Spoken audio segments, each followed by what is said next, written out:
Today, on Be Something Wonderful, manifesting breakthrough, releasing the secret payoff of non-fulfillment.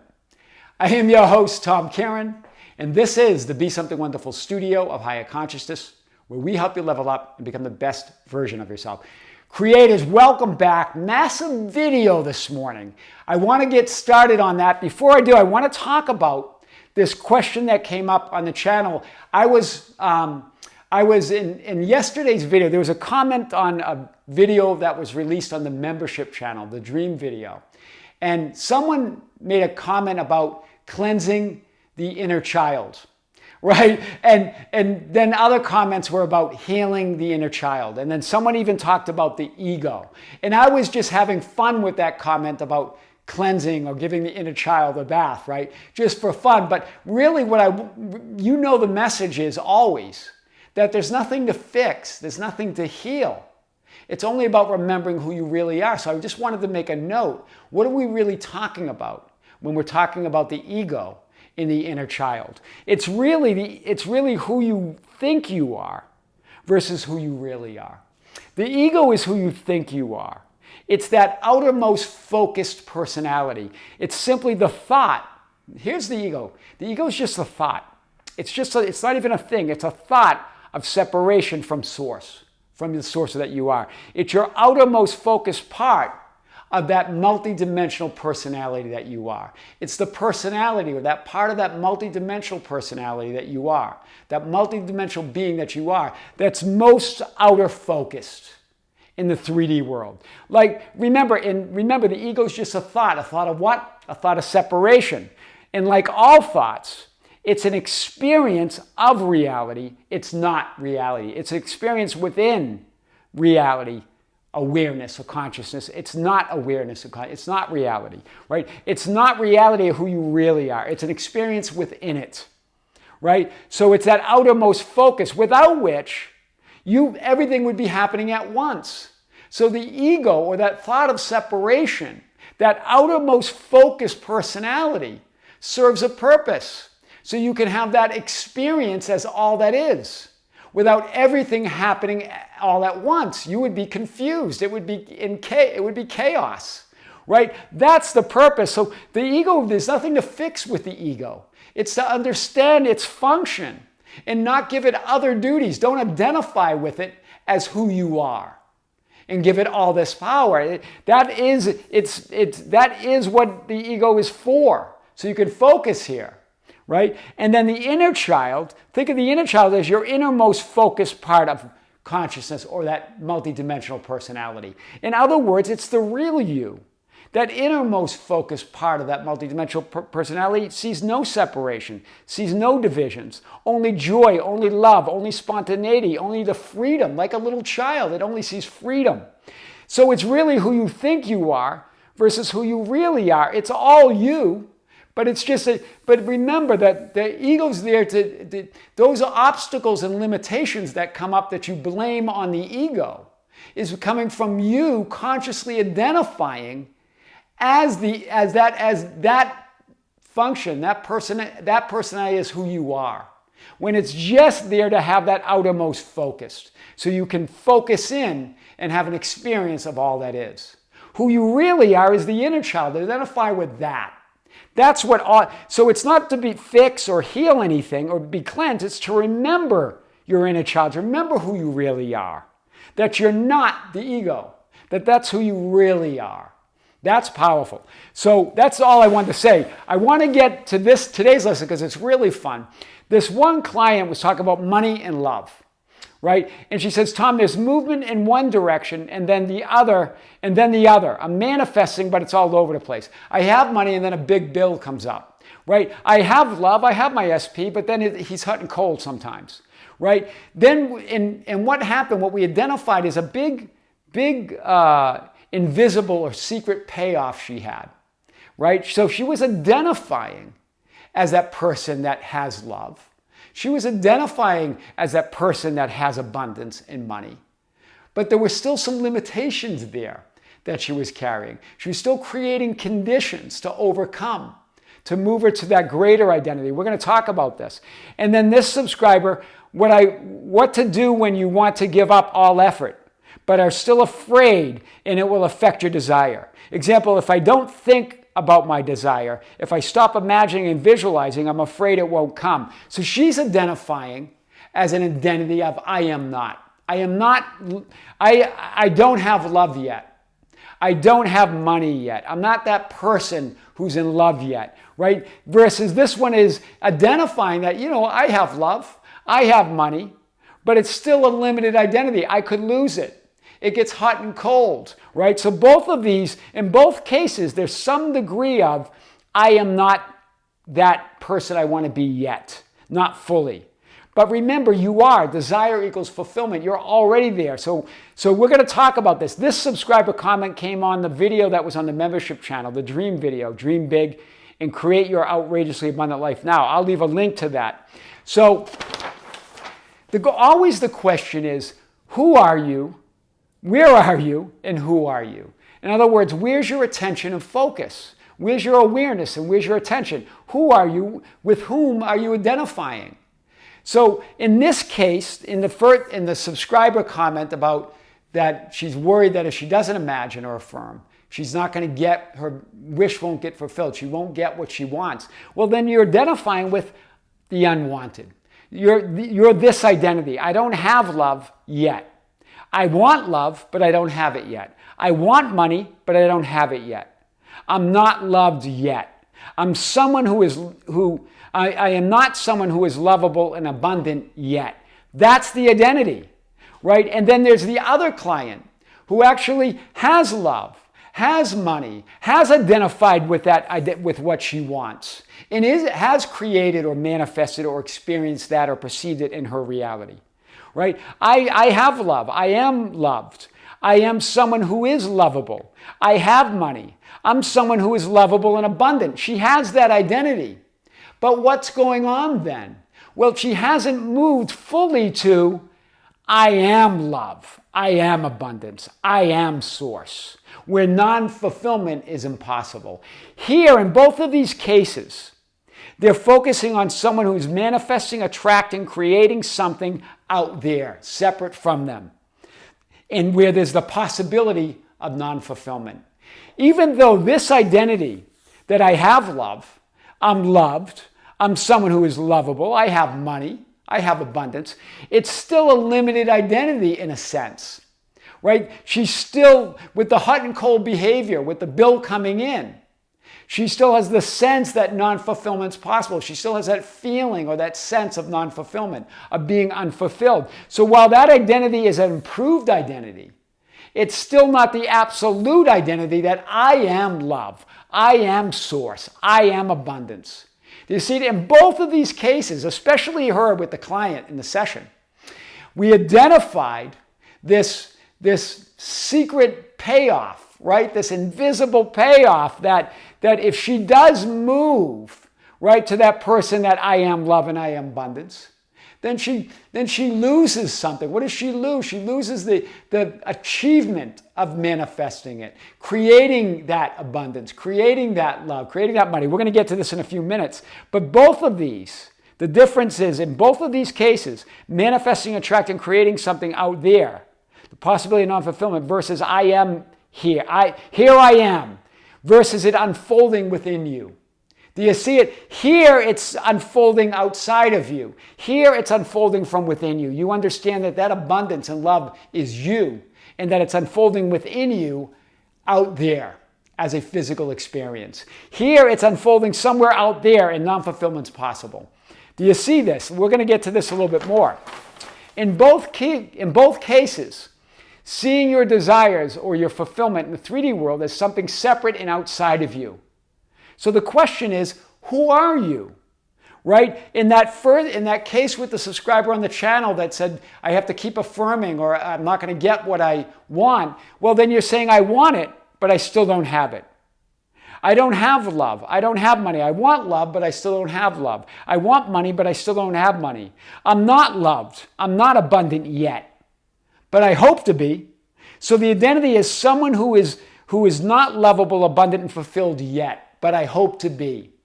Still holding on to the hope, right here, right? So there's a secret payoff there for even this subscriber, right? If I move to this identity where I have it, where I have love, where I have money, where I am loved and where I am abundant, and I feel, then I'll know for sure that I'm not lovable, that I'm not abundant, that I'm not fulfilled.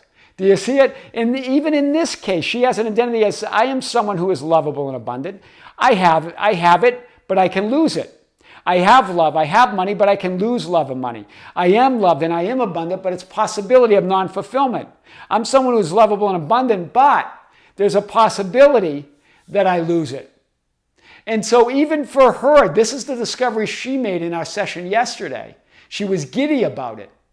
That there's a secret payoff there, that if she moves to this idea that I am love, I am abundance, I am source, that it's unfolding from within me, it's not out there. Where the hot and cold behavior doesn't matter. Where a bill comes in doesn't matter. It doesn't make me feel, quote, unfulfilled. Well, then she loses that exhilaration of manifesting it, that idea that she's manifesting, that she's achieving it. So she creates these conditions that to overcome this. It's still a limited identity. She's still limiting herself here. She's still feeling unfulfilled at times. I'm going to show this to you. So both of those identities imply a degree of I am not source, possible or a secret payoff. In both cases, there's some degree of I am not. Here it's a big degree of I am not. Here it's not as big, but there's still an identity that I could lose it or that it may not last. The other shoe will drop, right? That possibility. It's still a limited identity. Both are this is very limited. This is not as limited, but they're both limited, right? So this payoff, I am someone who is not yet lovable, not yet abundant, and not yet fulfilled, but I still hope to be. So in this case, what's her secret or invisible payoff? If I move to that identity of someone who is lovable and abundant and then feel, then I'll know for sure that I'm not, and I'll lose all hope.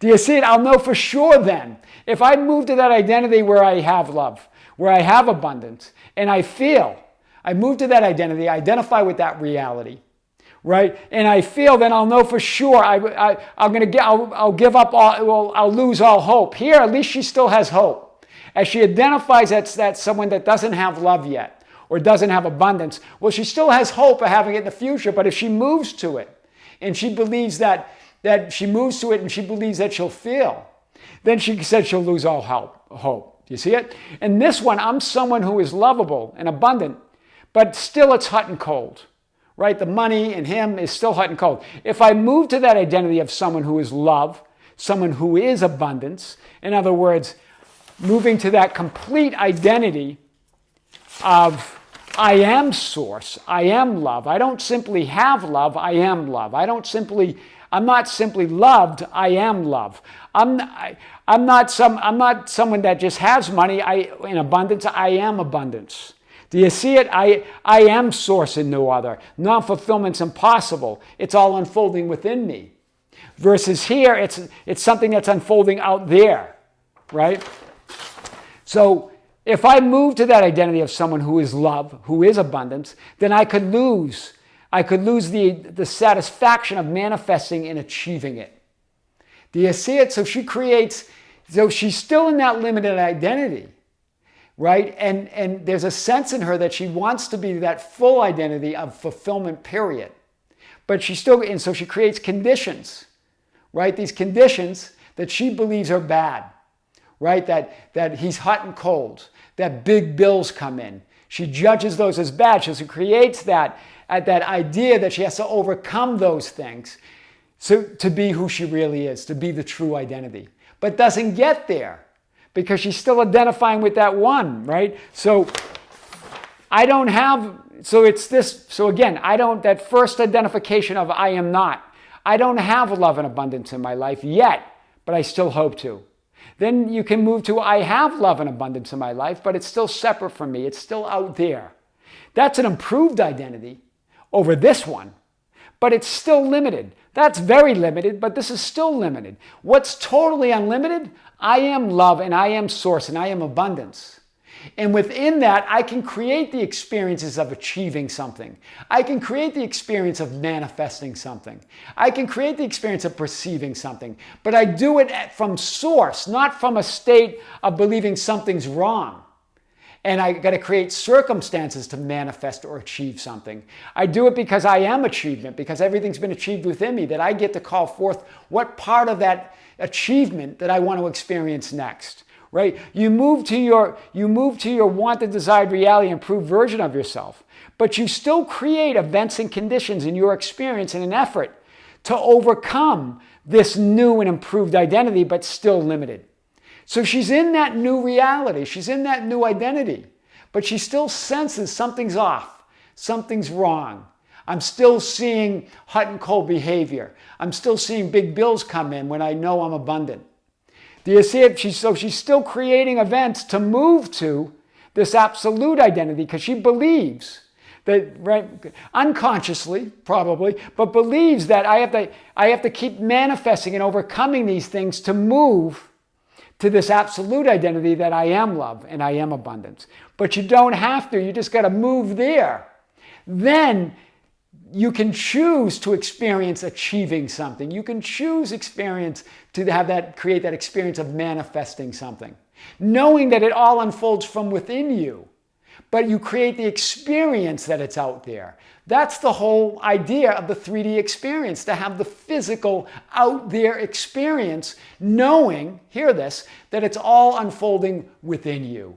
But when you're in this identity, you're still believing it's coming from out there. Right? And then so you get rocked by the changing conditions.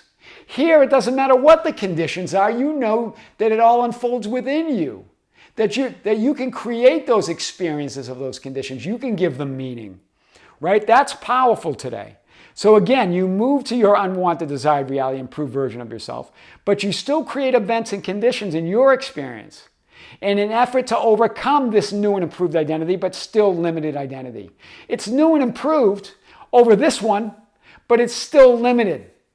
And to move that, you believe there's still events to overcome. There's still things to manifest. I've got to manifest him not being hot and cold. I've got to manifest bills not coming in.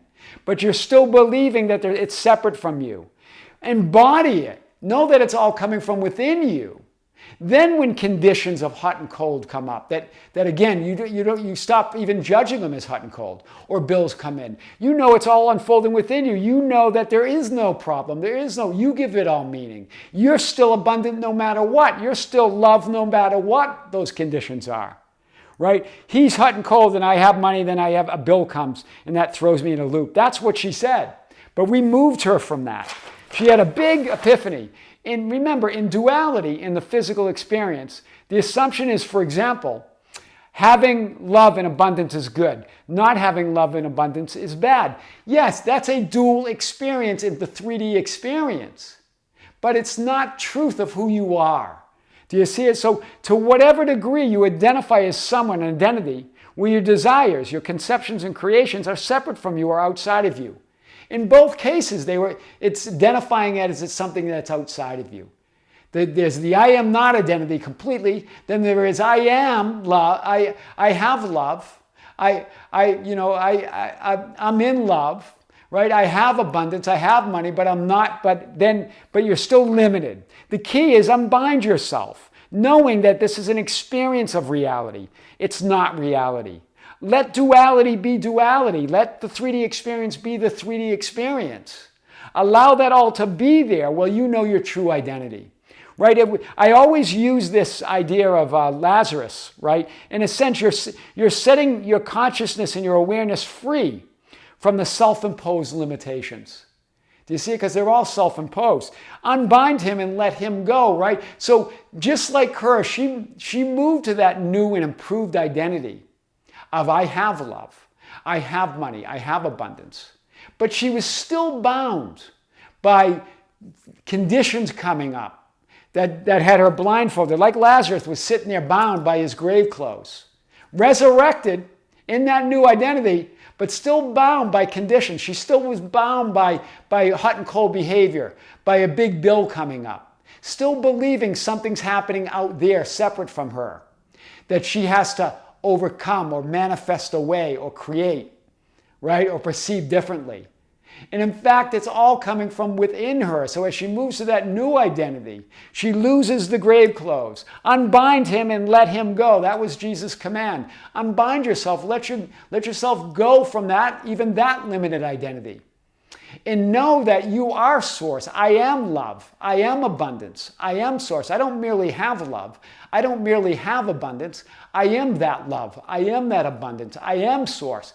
Then within that, you can revel and enjoy and frolic in the 3D conditions of hot and cold coming up or a bill coming in, knowing that none of that is the true reality of who you are, that you already are in that true identity, that you are love, you are abundance, and then that's what those conditions must be. Do you see it? That's powerful. Allow 3D reality to be 3D reality. Allow duality to be duality. Allow changing thoughts and feelings to be changing thoughts and feelings. Allow changing conditions to be changing conditions without identifying with any of them as who you really are. That's the difference. That's the difference between that. There's the identity of I am not. There's the identity, well, I have love, I have abundance, but I'm still seeing things. Then there's the identity that I am love, I am abundance, I am source. I identify as source and allow all those other things just to be, just to come up in my awareness. Be the I am identity within which all those happenings exist. They move and live and have their being. Right? Allow them. Allow the limitations to be there while you're knowing that you're above them all. Remember, part of limitations is part of limiting ourselves as all that is, so we can experience ourselves as all that is. So we can know what we know experientially, right? You choose as source your experience of reality. It's really not about chasing, creating, attracting, manifesting, achieving anything. You are all that is, but here's the key. Because we are here, remember, we're not here to avoid 3D reality or ignore it. We're here to revel in it, to experience it. We're here to create the experience of chasing, knowing that there's nothing to chase. We're here to create the experience of creating, knowing that it's all within us. There's nothing really to create. We've already created. It's already within us. We're here to create the experience of attracting, knowing that we've already attracted it all, that we are attraction. We are source. We are all of it. We create the experience of manifesting, knowing that there's nothing to manifest. It's all just part of that experience. But the experience as source versus believing that we have to get something from out there, right? You create the experience of achieving, knowing that there's really nothing to achieve, but we're here in the 3D experience to have it. Sure, we want to study and get degrees and win Grammys or win Oscars or whatever that is. There's nothing wrong with any of that. We're here to want houses and want cars and achieve things. But to do it from the point as source, to know that it's an experience, the achievement's an experience as source, and not as something that you believe you have to get to be fulfilled or get to be fixed or get to be complete. That you're already whole creating that experience. That's the breakthrough. Release the secret payoff of non-fulfillment. I am your host, Tom Kearin, and this is the Be Something Wonderful studio of higher consciousness, where we help you level up and become the best version of yourself. Creators, thank you. Thank you for being with me. Thank you for liking and sharing and commenting on the videos. Thank you for being part of our Facebook group, the Be Something Wonderful Ambassadors, at facebook.com/groups/Be Something Wonderful. For joining us on Instagram and Twitter at Tom Kearin, and for joining us on TikTok at Be Something Wonderful. And for being part of our membership channel this Sunday on the membership channel, to be broadcast live at 9 a.m. in the morning on Sunday. I'm going to be doing our 8th live stream with you. And I'm going to be answering your questions that you've been sending to info@besomethingwonderful.com. Also, don't forget, we just released a big video on the membership channel that one of these subscribers was mentioning with her comment. And also that's available now on the membership channel. So if you're a member, check them out. If you're not, check it out. There's a link below if you want to explore that. Creators, with great love, with great light, and infinite gratitude, this is Tom in the studios here of Be Something Wonderful in Las Vegas. Until next time, we'll see you soon.